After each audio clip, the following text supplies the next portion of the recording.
Wednesday, that means it's time to talk about dust storms with Tavian Whitehurst. Take it away, Tavian.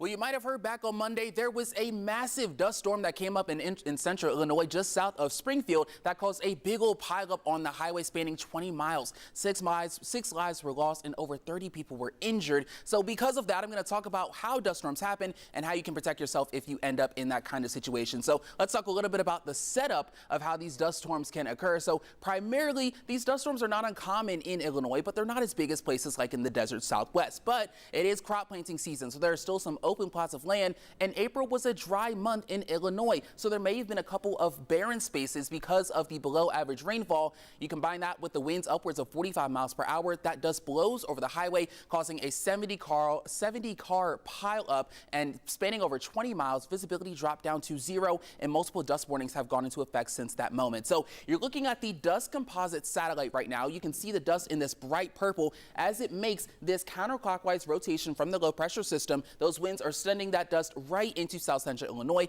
where we saw that pileup. And so here's a visual on how these all occur. Again, these winds coming from usually a thunderstorm, and those winds pull up a huge wall of dust and debris coming up on the ground, just like we saw on the highway, which can cause a slew of issues, primarily with hazardous driving, but can also cause mechanical issues for your car and also some breathing issues. So you got to make sure you turn on the internal movement when you're inside of your car. But a couple other tips, it's kind of just like driving through fog. If you do end up in a dust storm, avoid it if you can, but primarily pull off of the road. You're also going to want to keep your lights off because people behind you might use that as a guide. If you can't pull over, reduce your speed, use flashers and occasionally honk, and then of course use the lines to guide yourself and find a safe space to be. So make sure you stay safe, everybody, in case this can happen, but I'll catch you next week.